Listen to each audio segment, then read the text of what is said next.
And you know who every one of us is a small business owner. Every single person in the world, and their business is themselves. It's their own personal brand. Everybody manages that. Whether they launch a small business or not, whether they're an author or not, whether they're a coach or not, or a realtor or not, they could be a secretary or a personal assistant, or they could be a plumber.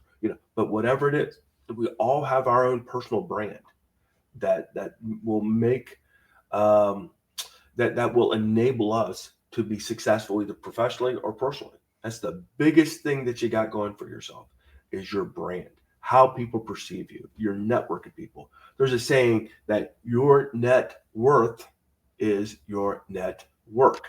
It's true. You know what I mean? And it's so true.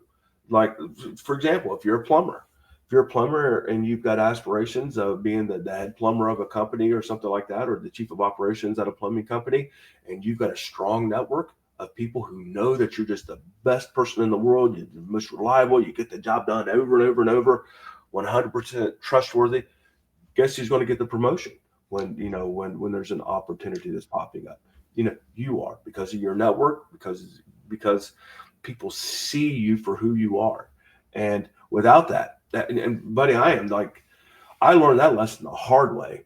I had just sold my third company, and in the federal government contracting industry, became a deca millionaire, and so here I am. I'm thinking, like, hey, I've kind of I was, I did pretty okay there for a while. And, all this in, like, about a period of about 4 or 5 years, selling three companies and doing X and doing Y and being recognized for this. And so, I thought, like, I'll just sit back and I'll just watch all these great opportunities come my way. And then I realized, I realized after no opportunities came in that nobody knew of me. I had no brand, none, no personal brand whatsoever. And I had all the accomplishments. I had the resume, but I didn't have the brand. And there's a big difference.